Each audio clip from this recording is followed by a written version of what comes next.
Presidential campaign, Donald Trump promised that his wife, Melania Trump, would have a press conference in which she would explain how she legally came to this country and that when she began to work in this country, she was legally authorized to work. He was lying. She never had that press conference. But there's nothing she could have said that would have made her eligible to be president of the United States, because she is not and has never claimed to be a natural-born citizen of the United States, but she acted as president today when she released a statement firing the deputy national security advisor. Her husband is known to be very shy about firing people directly in the White House, and so Melania Trump tried to force the firing of deputy national security advisor Mira Ricardel with this statement: "It is the position of the office of the First Lady that she no longer deserves the honor of serving in this White House." Earlier today, when the president didn't know that his wife was going to fire Mira Ricardel was in the Roosevelt room with the president, neither one of them knowing she was going to be fired.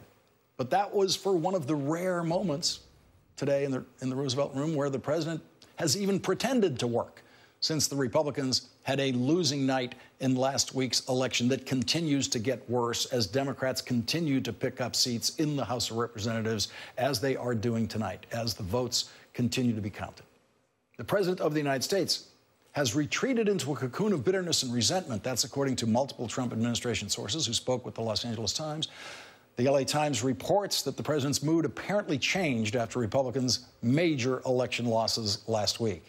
Behind the scenes, they say the president has lashed out at several aides, from junior press assistants to senior officials. He's furious, said one administration official. Most staffers are trying to avoid him. The official who spoke on the condition of anonymity painted a picture of a brooding president trying to decide who to blame for Republicans' election losses. The LA Times reports that President Trump has been increasingly absent from public life in recent days. No kidding. He has canceled travel plans. He's dispatched cabinet officials and aides to events in his place. The president is sending Vice President Mike Pence to Asia for the annual summit there in November that past presidents have almost always attended. Jordan's King Abdullah met today in Washington with Secretary of State Mike Pompeo, not President Trump. Defense Secretary James Mattis announced that he will be traveling to the Mexican border to visit with troops who the president deployed against Central American asylum seekers who are walking very slowly toward our southern border. According to the LA Times, Trump had reportedly considered making that trip himself, but has decided against it. Nor has he spoken of the caravan since the midterm elections, after making it a central issue in his last weeks of campaigning. And of course, the president did not make that short trip, that 10-minute trip from the White House to Arlington National Cemetery on Veterans Day, as presidents have done for decades. In interviews with 14 senior administration officials, confidants of the president, and foreign diplomats, the Washington Post details the president's downward spiral after last week's election.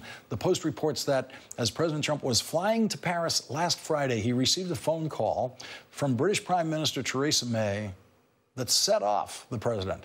Trump berated May for Great Britain not doing enough, in his assessment, to contain Iran.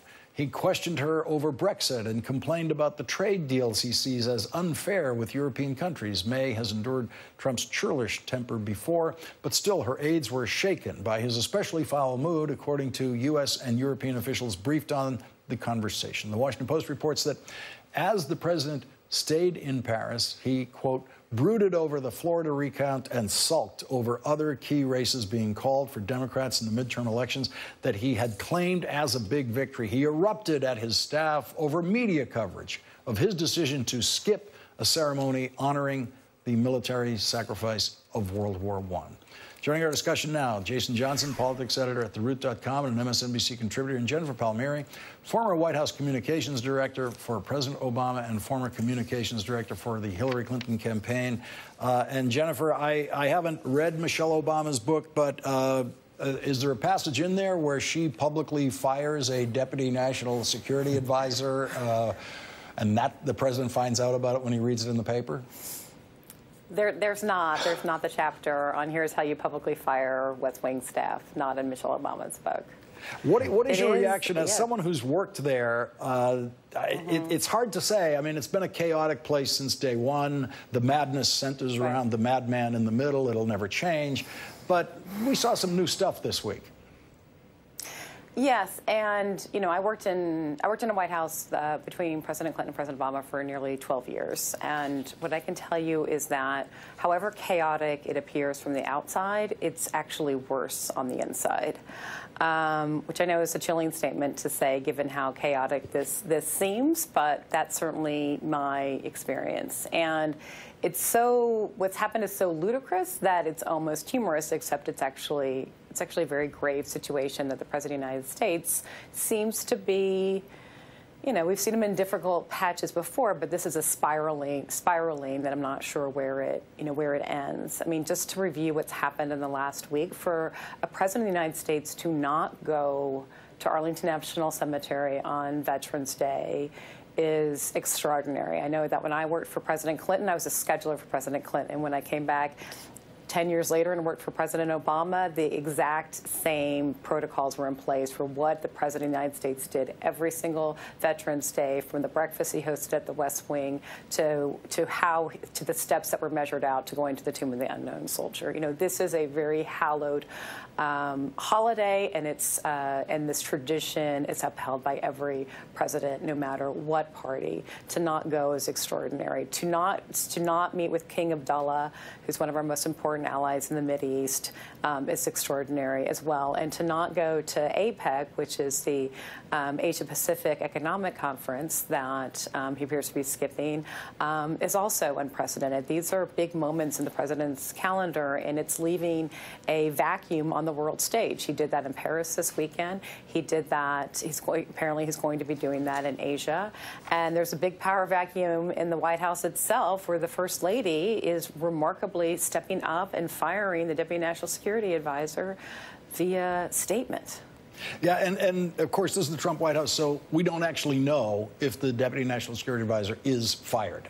It seems that way, but there will be a stakeout to see what happens there tomorrow. The world will be surprised to discover that Donald Trump does not think it was his fault that he skipped the ceremony at the American Military Cemetery in France. The Washington Post is reporting Trump told aides he thought he looked terrible and blamed his Chief of Staff's office and Deputy White House Chief of Staff Zachary Fuentes in particular for not counseling him that skipping the cemetery visit would be a public relations nightmare. Jason Johnson, no one told him. He apparently needs to be told to behave properly. What we're watching here is not a presidency. We're watching an extended temper tantrum. He is pouting. He is pouting because he lost and he didn't get what he wanted during the midterm elections. So he's not going to show up at the cemetery, and he's not going to honor American troops, and he's not going to honor Marines, and he's not going to honor any other world leaders, and he's basically going to pout until he finds something that he wants under his Christmas tree, which might actually turn out to be indictments, given what Mueller has been saying. This is the problem. This goes back to what President Obama said 2 years ago when he said, this man does not have the temperament for this job. And the problem is, when you look at the chaos in the White House, it always starts at the top.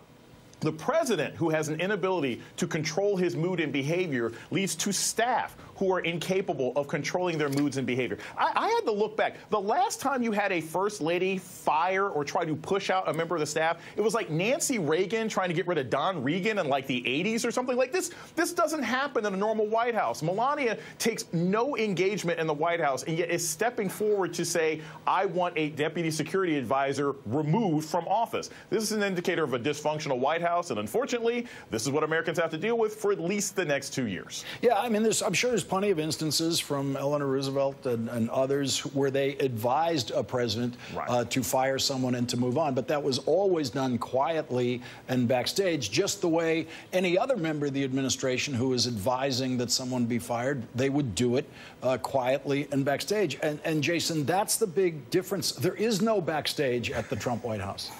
No, it's all out on Front Street. It is literally the definition of drama. We play all of this out on stage. And the problem is, of course, this is what, what was just mentioned here was absolutely brilliant, because everything that looks crazy to us on the outside must be worse for people who are there. It's not uncommon for there to be a bit of a purge after the first midterm election. People just voluntarily want to leave. They want to move on to other jobs. This has been a chaotic White House. But the nonsense that we are hearing now indicates how difficult it is for people to go in and do their jobs every day. They don't know what their jobs are. The president makes commands that they can't follow. They can be fired by people who are not in their direct line of command. That is not a functional government. And unfortunately, if he thinks this is something that puts him in a sour and dour mood, imagine what's going to happen when Democrats take office and run these committees in January and they start investigating some of these agencies that he's got now. He will have no sleep and no ability to continue with what is already a dysfunctional White House. Jason Johnson, thank you for joining us tonight. And Jennifer Palmieri, please stay with us for more discussion when we come back.